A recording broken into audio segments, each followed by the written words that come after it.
Olá, olá, olá, olá, como é que vocês estão? Graças a Deus! Chegamos mais uma vez aqui para trazer um recado de Deus para a tua vida, para o teu coração. E que esse Deus glorioso, esse Deus criador dos céus e da terra, continue fazendo por mim e por você o que só Ele pode fazer. E podemos dizer, Ebenezer, sim, até aqui tem nos ajudado o Senhor. Louvado e engrandecido seja esse Deus glorioso, Deus criador dos céus e da terra. E é a esse Deus que agora nós estaremos orando. Eu aqui no nosso estúdio, ou você onde você estiver nesse momento. Vamos falar com Deus. Senhor dos santos, vivo, poderoso, Deus criador dos céus e da terra. Deus, muito obrigado, Pai. Obrigado pelo descanso que o Senhor tem nos dado todas as noites. Obrigado pelos dias de vida. Obrigado pelo ar que respiramos, pela comida sobre a mesa. Obrigado pela família que temos, Senhor. Deus, em tuas mãos eu coloco a minha vida, a vida da minha família, dos meus parentes, meus amigos, a vida de todos aqueles que estarão nos ouvindo e nos vendo também, ó Pai. Coloco a todos em tuas mãos como criatura nas mãos do Criador, Deus. Abençoa-nos, ó Pai, com a tua presença, torna os nossos dias mais alegres, abençoados e prósperos, em nome de Jesus. E que também sejam repreendidos do nosso meio, ó Deus, todo espírito de enfermidade, todo espírito de desânimo, todo espírito de raiva, de vício, de prostituição, de culpa, de engano, de inveja, e que verdadeiramente o teu Espírito Santo tome lugar em nossas vidas, nos consolando, nos confortando, nos alicerçando e nos direcionando. Esta é a oração do teu servo, ó Deus, em nome de Jesus. Amém e graças a Deus. Isso aí. E hoje eu quero trazer um assunto bem interessante para nós, que é sobre Jefté, um exemplo de fé e sacrifício. Então nós vamos explorar a vida desse homem, o que ele fez, o que ele deixou de fazer e o que é que nós podemos tirar de aplicação prática para as nossas vidas, para o nosso dia a dia. Então, a história de Jefté começa ali no capítulo 11 e vai até o versículo 12, versículo 7. Nós vamos estar trazendo e extraindo lições da vida dele e dos seus feitos. Quando nós pegamos o contexto histórico, o livro de Juízes nos apresenta um período tumultuado da história de Israel, onde havia um rei e cada um fazia o que se achava certo. Já os juízes eram levantados por Deus para libertar Israel de opressões e guiar o povo de volta ao caminho do Senhor. Então as nações tinham reis, o povo de Israel tinha juízes. O povo de Israel fazia o que era certo, Deus protegia, libertava e abençoava. Daqui a pouco o povo de Israel começava a fazer o que era errado diante de Deus. E Deus permitia que as nações vizinhas, com seus reis, oprimissem Israel. Aí Israel se arrependia, clamava, o Senhor levantava homens para libertar Israel das mãos dos opressores. E assim nós tivemos os juízes. Então a história de Jefté começa ali no capítulo 11, e no versículo 1 ao 3 tem a origem e a rejeição. No capítulo 11, versículo 1 ao 3 diz assim: Jefté, o gileadita, era homem valente, porém filho de uma prostituta. O pai dele se chamava Gileade. Gileade também teve filhos da sua esposa. Esses filhos cresceram e expulsaram Jefté, dizendo: você não herdará nada na casa de nosso pai, porque é filho de outra mulher. Então Jefté fugiu da presença de seus irmãos e foi morar na terra de Tobi. Ali alguns homens sem valor se juntaram a ele e o seguiam. Então, Jefté era filho de uma prostituta, segundo o texto, e foi rejeitado pelos seus meio-irmãos. Então isso nos mostra que Deus pode levantar pessoas de origens humildes e desprezadas, assim como usou a Raabe para entrar na genealogia de Davi e de Cristo, de Jesus. Raabe, que também era uma prostituta. Então Deus chama aqueles que a sociedade rejeita. E no versículo 4 ao 11, ali nós temos o chamado para a liderança. Quando os amonitas atacaram Israel, o povo lembrou-se de Jefté e o chamou para liderá-los.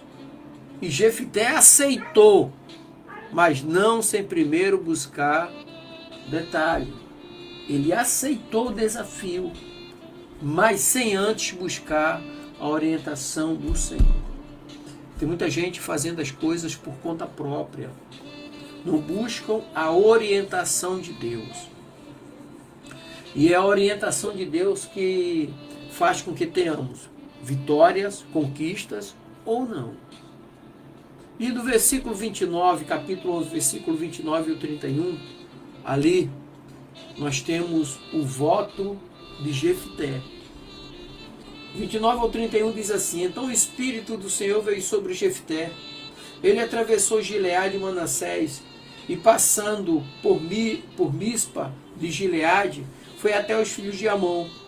Jefté fez um voto ao Senhor, dizendo: Se de fato entregares os filhos de Amon nas minhas mãos, quem primeiro sair da porta da minha casa para se encontrar comigo, quando eu voltar vitorioso sobre os filhos de Amon, esse será do Senhor, e eu o oferecerei em holocausto. Então aqui nós temos o voto de Jefté. E nesse voto nós temos a promessa de Deus. Jefté fez um voto ao Senhor prometendo que se Deus lhe concedesse a vitória, ele ofereceria em holocausto a quem primeiro saísse de sua casa. Então aqui nós temos a fé de Jefté, que é evidente, mas também nós vemos a imprudência da sua promessa, porque ele não sabia que isso poderia incluir a sua própria filha, um ente da sua família, qualquer um. Ele tinha animais, poderia ter sido um animal, mas então nós também temos que ter cuidado, porque muitas das vezes agimos por impulso, por imprudência. E Paulo fala para nós termos uma fé racional, um culto racional, renovar nossas mentes, para agirmos com razão, porque Deus ele é onisciente, onipresente, onipotente. E Deus age de uma maneira totalmente lógica, né? Vamos dizer assim. A racionalidade divina é fantástica. Deus é detalhista. Às vezes nós não somos detalhistas. Precisamos ser detalhistas. E Juízes 11, 39 ao 40, nós temos ali o cumprimento do voto. Esse cumprimento do voto, primeira coisa que nós temos ali é as consequências. São as consequências do voto. Por quê? Porque após a vitória, Jefté cumpre o seu voto. Por quê? Porque quando ele volta para casa, a primeira pessoa que sai ao seu encontro é a sua filha. E sua filha se torna, né, uma mártir da sua fé, um mártir da sua fé. Existem muitos comentários de que ela foi entregue, por ela ter chorado a sua divindade, ela foi entregue como sacerdotisa, como oráculo do Senhor.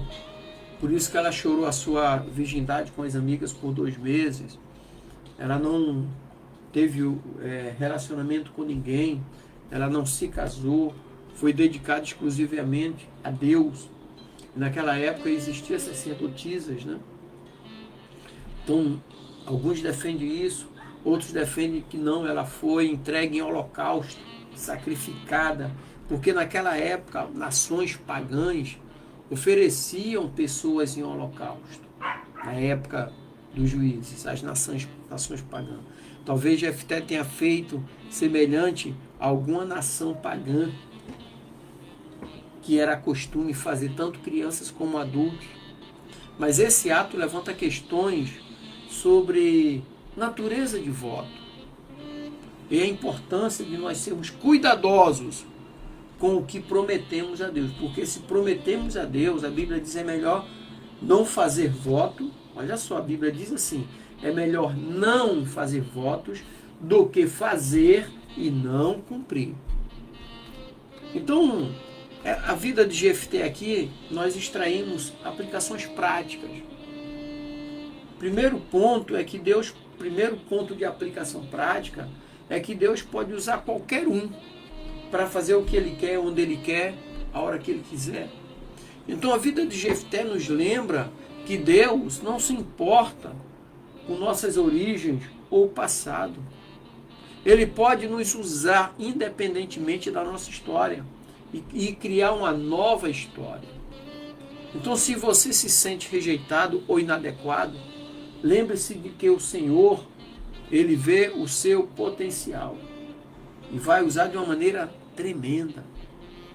Sabe? Eu de vez em quando eu converso aqui com minha esposa Rosana. Eu até os 17 anos eu não sabia nem o que era uma igreja, nem o que era um crente. Isso eu estou falando nos anos ali de 83, né? Naquela época, 82, 83, eu não sabia, para mim tudo era igreja.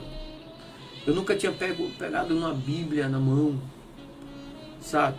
E era de uma cidadezinha chamada São Lourenço da Mata, lá da zona da Mata Pernambucana. De repente, aos meus 18 anos, eu já me vejo fora de casa, vou para o Rio de Janeiro e construo uma vida totalmente diferente daquela que eu vivi até aos 17 anos. Muitas das vezes rejeitado, mas também muitas das vezes acolhido, mas em todas as vezes abençoado por Deus. Então Deus pode usar qualquer um. Segundo ponto é a importância da oração e da orientação de Deus. Antes de tomar decisões importantes, devemos buscar a direção de Deus. Jefté não agiu impulsivamente. Ele orou e pediu orientação. Então isso deve ser um exemplo para nós em todas as áreas da nossa vida. Quando os homens convidaram ele para ele ser o líder, ele falou, eu aceito, mas antes eu vou orar a Deus, vou pedir orientação de Deus. Então ele não aceitou sem antes orar a Deus, falar com Deus. Terceiro ponto, talvez seja o ponto crucial da história de Jefté, é o cuidado com nossos votos. Por quê? Porque nosso compromisso com Deus deve ser pensados e ponderados. Ou seja, antes de fazer promessas, especialmente diante de dificuldades, nós devemos considerar as consequências. Jefté fez um voto sem entender plenamente o que isso significava. Então, que nós possamos ser sábios em nossas palavras e principalmente em nossas promessas diante de Deus, porque Deus cumpre as promessas dele. E se você fez um voto, cumpra. O quarto ponto aqui, quarto e último ponto, é o sacrifício pessoal. Jefté ele nos ensina sobre o custo do seguirmos a Deus. Tem um custo, seguir a Deus não é fácil. Ele estava disposto a sacrificar o que mais amava. E ele sacrificou. Então que possamos refletir sobre o que estamos dispostos a sacrificar em nossa caminhada cristã. Eu já falei aqui algumas vezes que a vida resume-se em decisões e consequências. Tudo que nós fazemos parte de uma decisão. Então o verdadeiro discipulado muitas vezes, ou na maioria das vezes, ou em todas as vezes, exige renúncia. Principalmente seguir a Cristo. O jovem falou assim, Senhor, o que é que eu faço para poder te seguir? Ele falou, vai, vende tudo que tens e vem após mim. O jovem talvez quisesse ouvir outro conselho, mas Jesus falou para ele de renúncia.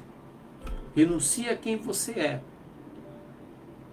para ser o que eu sou. Então que o Senhor te abençoe em nome de Jesus. Amém.